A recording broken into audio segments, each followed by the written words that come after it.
Hey there, guys. There are a lot of animals from all over the world that we commonly keep as pets. They're going to come from a variety of places, represent a variety of biomes, but undoubtedly, one of my favorite places to look at when it comes to companion animals is going to be Australia because there are some absolutely incredible animals. So in today's video, we're going to take a quick look at some of the most common companion animals that are going to come from Australia. So if that's something you guys are interested in seeing, you want to make sure to stick around because that's going to be coming up right after this.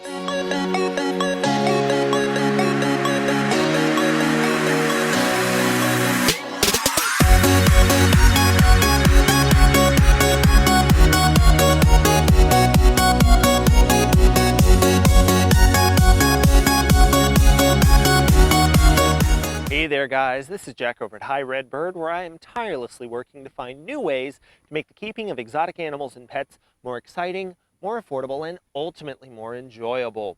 Now, today's video is going to be an overview of some of the Australian animals most commonly kept as pets.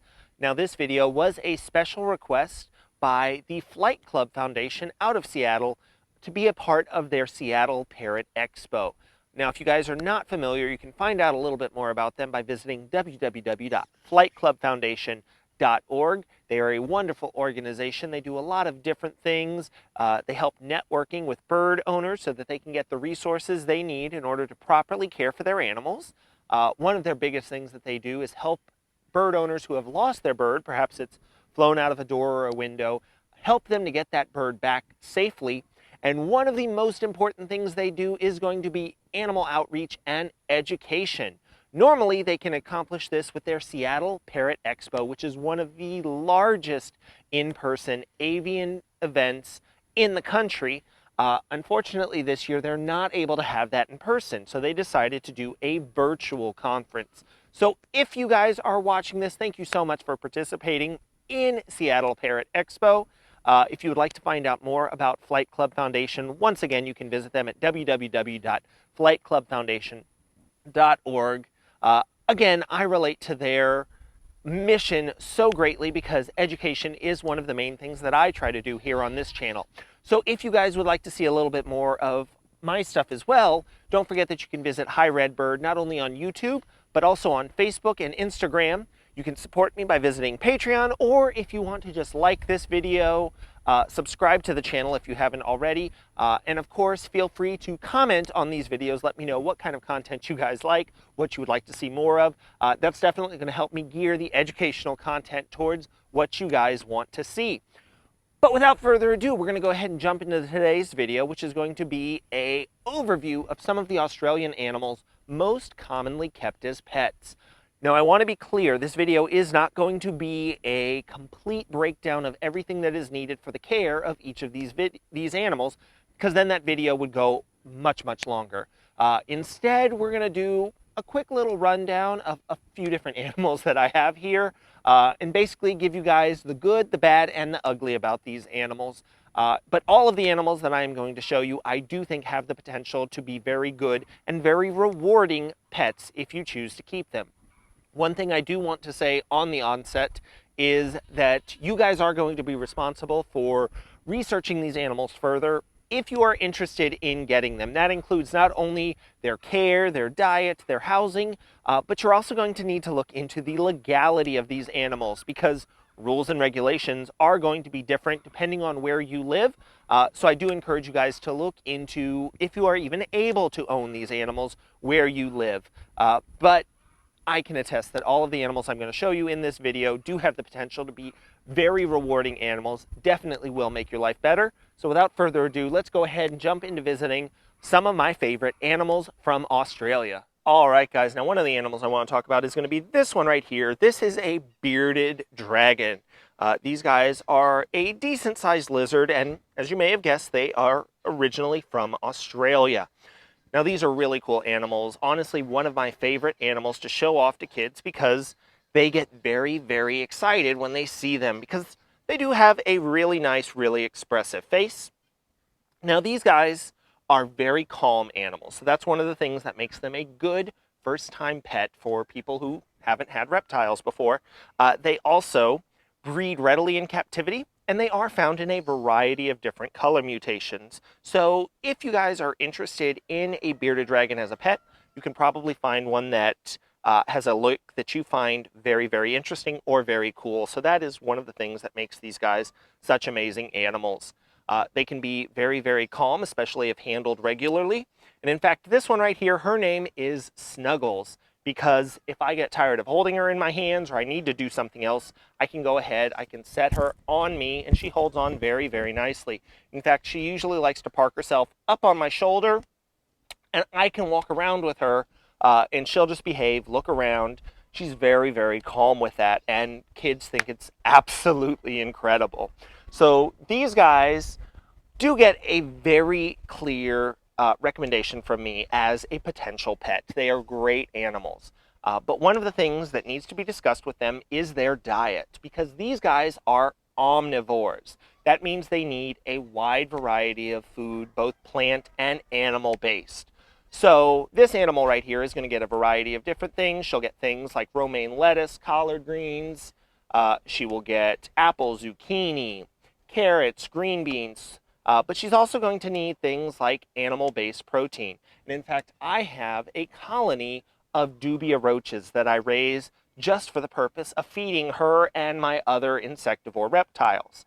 So if you are a little bit squeamish about feeding out feeder insects or anything like that, that may be something that you want to consider with these animals, because they do need that as part of their diet. If you aren't able to provide that, they're probably not going to do as well, because they are true omnivores. They need both plant and animal material in their diet. Now, these guys are typically very, very calm, but they do have the potential to be a little bit defensive, to eventually they can be conditioned to be a little bit aggressive. And normally that is going to be for pretty simple reasons. These guys are prey animals. In the wild, they do have to worry about things like snakes, hawks, and eagles that might try to eat them. These guys are pretty well equipped to handle that. You'll notice they have these spikes all along their sides. They have a row of spikes around their head and around their chin. In fact, that's how they get their common name of bearded dragon, because of this nice beard of spikes. Fun fact, if they get very, very stressed out, they can actually change the color of this beard as well. It will turn black. So they will hold that out, it'll turn black. That is a very clear indication that this animal is not happy with you. But these spikes, you can see they're pretty soft. I can run my hand over them and they move very readily. But if she was alarmed, if she thought she was going to be eaten by something, what she can do, she will extend her skin. She will suck in a lot of air. That's going to cause these spikes to stick straight out. As you can imagine, a large, puffy ball of spikes is not at all something that a predator is going to want to eat. So it is a good deterrent from being eaten. But most people don't like to interact with an animal that is doing that. In 99% of the cases, what I have found, if you have a bearded dragon that is doing that, not only is it not being handled regularly, but you probably have an enclosure that is opening from the top, which these animals do not like. They are a prey animal, so they do have to worry about things flying up or coming out to grab them. Oh, okay, so that's a good safe spot for her to go. So if there is ever anything that seems like that, they are going to be alarmed. So if you have a top opening enclosure, these animals try not to, or tend not to like that. So instead, I'm going to recommend, if you have a front or side opening enclosure, that'll give you the ability to come out to get this animal nice and easily. And a bearded dragon is absolutely wonderful, one of my favorite Australian animals to show off. All right, guys, so the next animal I wanted to show you is going to be this one right here.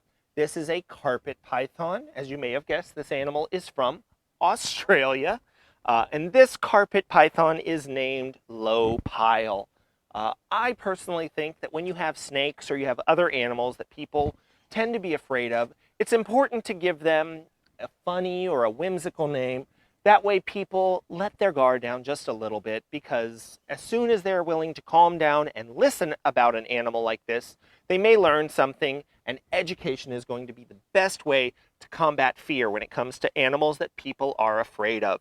Now, low pile here is a wonderful snake. This guy is about 7 feet long. One of the best things about snakes like this, other than that amazing pattern, that's how they get their name, carpet pythons, because of that really nice intricate pattern that they have all over their back. Honestly, if you had this animal in your home, I can't think of a more stunning representation of nature than this one right here. But one of the coolest things about snakes is that because they shed their skin all at once every few weeks, snakes are effectively hypoallergenic. You don't have to worry about dander or anything like that. So if you have someone who is highly allergic to a variety of different animals, this may be a good option as a pet for them. These guys can be very, very calm if handled regularly. And Low Pile here is regularly used for field trip programs, for school outreach. He is very, very calm, even with a variety of children who want to run up to him, try to touch him. So you can get a snake that is very, very calm and used to people. Now, snakes are going to be very, very strong animals. This snake is a constrictor, which means it uses its body to subdue its prey. So this entire body is going to be very, very strong. So you're going to want to be aware of that. One, when you are holding this animal, it can exert a lot of pressure. I know a lot of people like to support them just over their necks. I like to support using pretty much my whole body as a de facto tree for this animal. I am what it is used to perching on. Instead of a tree in the wild, it will just go ahead and perch on me, be very, very comfortable. But this animal pressing against your neck, it does have the ability to be a little bit uncomfortable. You also want to make sure that you house this animal in a way that is going to be suitable for it, because one, that strength means that they can easily pop a top off of their enclosure, which you want to avoid. But their body shape means that they can also fit through very, very small openings. So they don't need to completely lift the top off the enclosure. They just need to lift it enough for them to fit. So you want to make sure that you are able to provide a very secure enclosure. Now, one of the things that people may not like about snakes like this, these guys are predators. They hunt and eat all kinds of small animals. And in the wild, they would eat just about anything they could find that they deemed worthwhile. So that would include things like lizards, frogs, small birds, maybe fish, other snakes, and of course, all manner of mammals. Now that means that in captivity, you are going to have to feed them a variety of different animal sources as well. One of the main questions I'll get about these animals, is it possible to condition them to a vegetarian diet? And the answer is no. These guys are strict predators, strict carnivores. They need to eat all manner of animal protein. Now, that doesn't mean that you have to feed out live animals. In fact, for a snake like this, he is conditioned to eat frozen and thawed animals. So I have a selection of frozen mice, frozen rats, frozen chicks that I can thaw out for him whenever it is time for him to eat. And he is very, very used to that. Now, you want to make sure that the snake you are looking at, if you are wanting to get a snake like this as a pet, is going to be able to do that. Some of them are a little more difficult, but this one right here is very, very used to that. It's a very calm animal and absolutely stunningly beautiful. And that is why carpet pythons are going to be one of my recommendations as one of the best animals from Australia that you guys can get as a pet. Hi. They don't necessarily respect personal space. All right, guys, so the next animal I want to show you is going to be this one right here. This is a Bennett's wallaby. Now, this is a macropod. It is in the same family as kangaroos, and it is a marsupial. And marsupials are going to be one of the hallmarks of Australia. They have more marsupials than anywhere else in the world, and these guys are absolutely incredible. Now, wallabies are probably going to be one of the most interesting animals you could potentially have as a pet. There is no way that somebody can look at this animal and not need to look twice. They are really, really cool animals. A lot of fun. They have an immense amount of personality. So that's good, but it can also be a little bit of a downside. These guys have an immense amount of personality. That means they do have very, very strong opinions. Sometimes they don't want to do things, and they can be a little bit skittish by nature. So you want to make sure you account for that if you are thinking about an animal like this as a pet. Now this one right here is Rupert, and I have actually been raising him since he was 7 months old. Now at that point he was still very much a baby, which means that he was getting a bottle feeding every 4 hours. So if you want to start off with an animal that young, you can have a great relationship with them, but it is a lot of work. So it's definitely something you want to think about. Because this guy, when we got him, he still was bottle feeding for about another 6 months. And that timeline did gradually get better, went from every 4 hours to every 6 hours. But yeah, it's definitely something you want to think about. Now, these guys can be a little bit harder to find.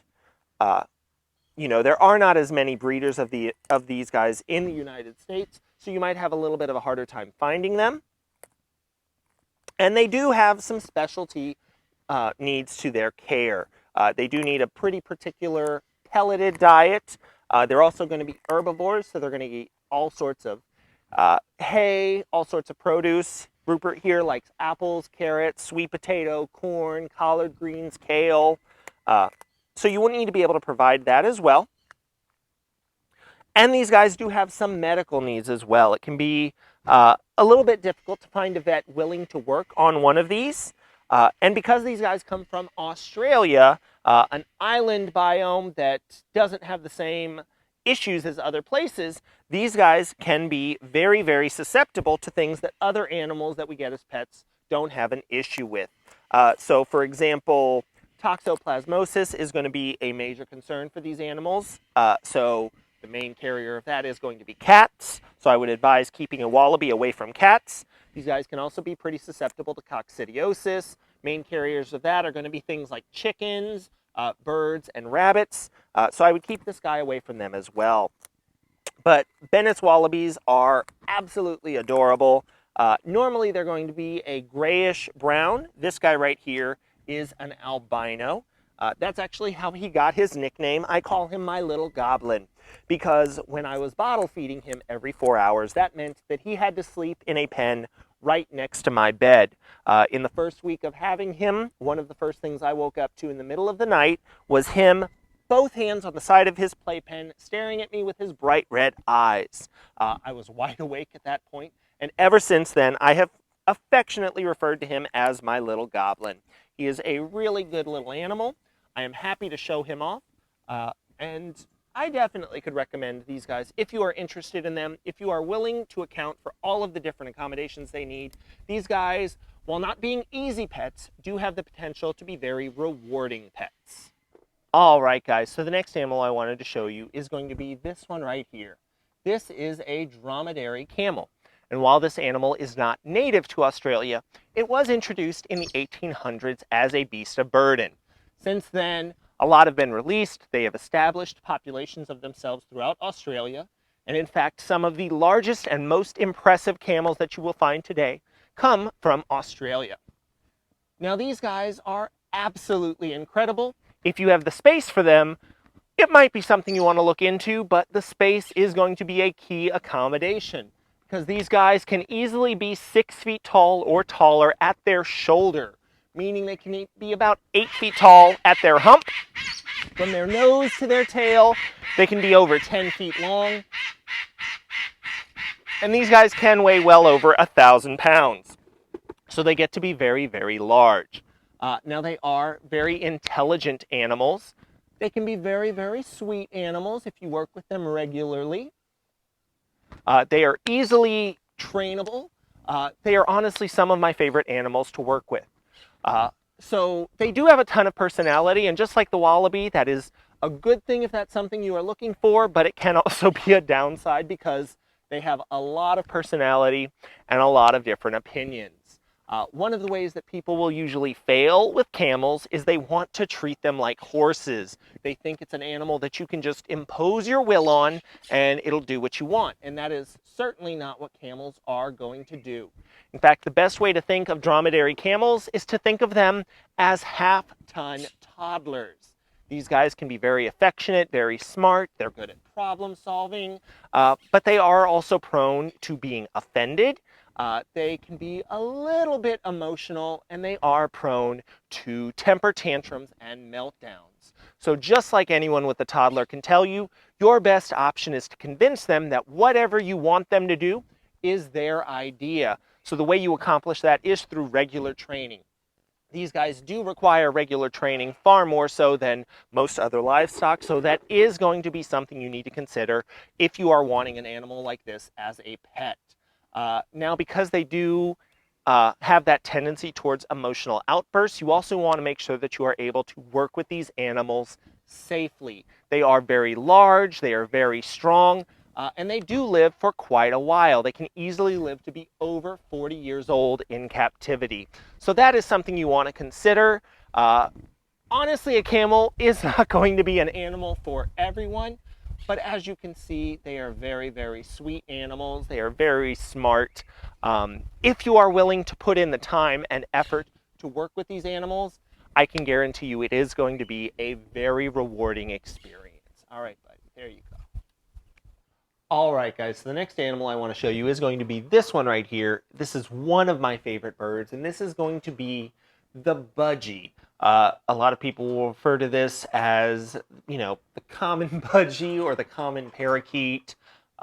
These guys are probably going to be some of the easiest Australian animals for you guys to find as a pet. Most pet stores, a lot of feed stores, flea markets are going to have these birds readily available. But they do have the potential to be probably one of the best pets you will ever encounter. Now, I'm sorry I'm not showing you this bird outside. I have budgies in a large walk-through aviary, but unfortunately, they all decided that they wanted to sit right in the sun, so it wasn't possible for me to get video of them with glare. I wanted to show you this bird in what is a travel cage for this animal. Now, because these animals are so easy to get, because they are such great mimics, these birds can learn to say a few words.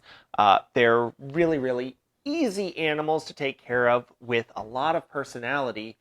It's pretty easy to sell people on budgies. Like I said, they are one of my favorite species of parrot. And a lot of people are actually confused by that because they don't think of budgies as being parrots.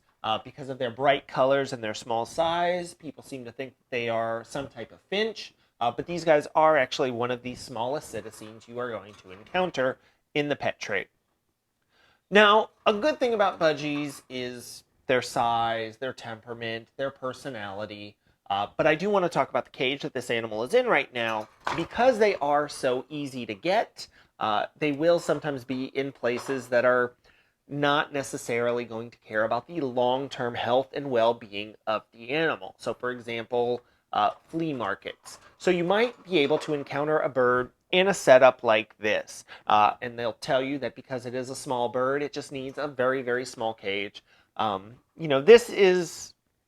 wouldn't be comfortable keeping a budgie in a cage this size long-term. But it would be a great travel cage if you needed to bring this bird to the vet or anything like that. I would want a slightly bigger cage. With birds, you're usually going to want to go as big as you can. Now, another couple of things about budgies that you want to keep in mind. These guys are primarily seed eaters, which means that they can be very, very messy. Because when birds are seed eaters, parrots like this have a beak that is designed to break into seeds to get the most useful parts of the seed, and they discard the rest. So for something like whole oats, my budgies absolutely love whole oats. They eat the very, very center and discard the husk, which would have been a lot of excess, nutritionally poor weight that they then have to carry around, but because they use their beak in that way, they get the best of the food, but the bad news is you get a little bit more mess to clean up. So that is definitely something to consider. Now, budgies can be a little bit shrill.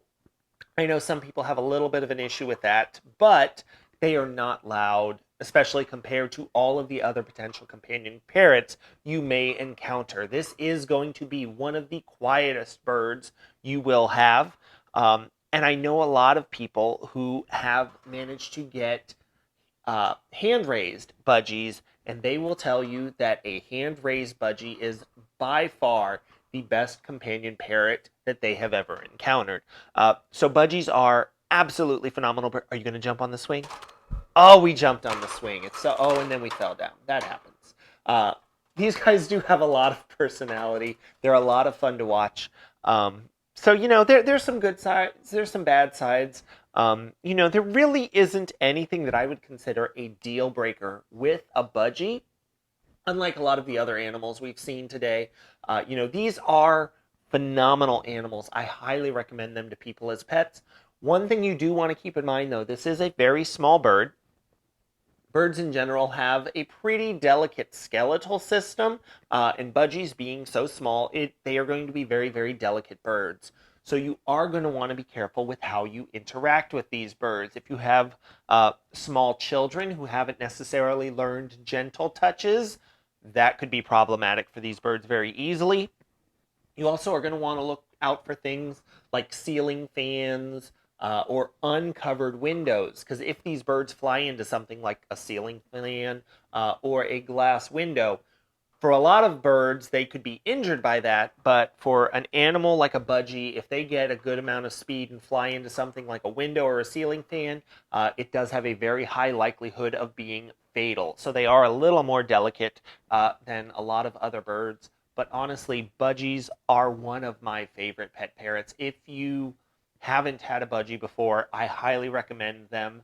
A lot of parrot owners almost seem to think that budgies don't count as parrots. And I'm here to tell you that they have a lot of the same personality. They have a lot of the same problem-solving skills. They are easily trainable. If you are willing to put the time and effort into a budgie, you are going to have a wonderful bird for quite a bit of time. These birds can easily live to be up to 20 years or even older. And I really can't recommend them enough. One of the benefits that budgies have over most other parrot species, they are still capable of biting, but the good news is that their bite is a little bit pinchy. It isn't going to require, medical attention or stitches like a lot of the larger companion parrots are going to encounter. So I don't know how many times I have said it. We're probably at 4 or 5, but I'm going to say it one more time. Budgies, I cannot recommend them enough. If you are thinking about a companion parrot, if you are thinking about an animal from Australia, I highly recommend budgies on that list. All right, guys. Now, one of the things Australia is going to be known for is its wide variety of avian species, and that is going to include this bird right here, an umbrella cockatoo. Now, this is Grayson. He loves to show off for people. So, hey, Grayson, for everyone watching on screen right now, can we wave? Hi. Hi. Good. Although when we're working, we're trying to look a little more professional. So, Grayson, let's shake hands. Good bird. Now, Grayson here, an umbrella cockatoo, is a wonderful representation of citizen species. He is very, very intelligent. He is trainable. In fact, he does a wide variety of behaviors on cue. So if that is something you are looking for in an animal, that is something you may want to look to an umbrella cockatoo for, because they are absolutely wonderful at problem solving and figuring out what you want them to do. The question is whether or not they are going to necessarily do that every time. These animals, like a lot of the other animals on this list, do have a lot of personality. So sometimes they can act out or misbehave just because they think it is amusing. And Grayson here thinks that it is pretty funny if he does things like that. Huh, Grayson? Is that funny? Is it funny? Okay, so it might be a little bit amusing for people watching, but if you're interacting with an animal like this, it can be a little bit frustrating that they are going to be testing you as much as you are going to be working with them. But that is pretty much how animal training works. It is not just you telling an animal what to do, it is that relationship, that back and forth with the animal. So these animals are incredible. They do have the potential to be very good, very rewarding pets, but there are a lot of challenges you're going to face with them as well. Probably the biggest one is if you get a bird like this and you are willing to take care of it, you have made a friend for life. Because a bird like Grayson can easily have a lifespan that ranges from 50 to 80 years plus. These guys are very long-lived birds. In fact, it is to the point that aviculturalists do not have a full understanding of exactly how long these birds can live. What we do know for sure is that it is a very long time. These guys also have the potential to be very, very destructive. Now, right now, I am just giving Grayson some peanuts and pistachios. He's getting them without their shells, but he would have no problem eating them with the shells. He could break into things like almonds, pecans, or walnuts, but that means he could also bite into things like your toys, your furniture, or even you. These guys do have an immense bite potential. In fact, a bite from a cockatoo of this size, if they mean it, is almost always going to require stitches. So that is something you want to consider. An enclosure to house an animal with an incredible beak, an incredible bite potential, and incredible intelligence is also going to be pretty costly as well. And I have known a lot of cockatoos that have still managed to break their way out of the most over-designed, over-engineered cages because of their sheer potential. Now, you can account for that by giving them different forms of enrichment, keeping them occupied, but that is going to be one more thing that you have to do in order to take care of this animal. Now, Grayson here is very, very sweet. I work with him all the time. Honestly, one of my favorite animals to work with. He has a great personality. He's very smart. He can just be a little bit silly. Yeah, he can. But he is a good bird. Definitely one of the most rewarding animals that I work with on a day-to-day basis. So if you are willing to address the challenges that come with a bird like this, if this is something that you are wanting, it would be a very rewarding pet. But again, it is going to be a pet with a lot of challenges and a pet that you will have for quite some time. All right, guys, so there was an assortment of Australian animals that I think we can all agree are pretty interesting. I love showing off my animals, so I do want to once again say thank you to the Flight Club Foundation and Seattle's Parrot Expo for giving me the opportunity to showcase a lot of these animals. If you would like to learn more about the mission of the Flight Club Foundation, you can visit them at www.flightclubfoundation.org. Now, I'm going to go ahead and ask you guys if there were any of the animals that you particularly liked in this video. Go ahead, leave a comment down in the comment section below because I love to know what you guys think. Again, this was just a brief overview. If you guys would like to see a more in-depth care video or anything like that, just let me know in the comment section. Again, if you like this video, go ahead, give it a thumbs up. Subscribe to the channel if you haven't already, because I do try to put out a lot of this fun educational content concerning animals. I do want to thank you guys so much for watching this video, and I hope to see you next time. I do need to say thank you to my Patreon patrons for helping to make these videos possible. You can find out more by visiting Hi Red Bird on Patreon or clicking the link in the description section down below if you would like more information. Thanks!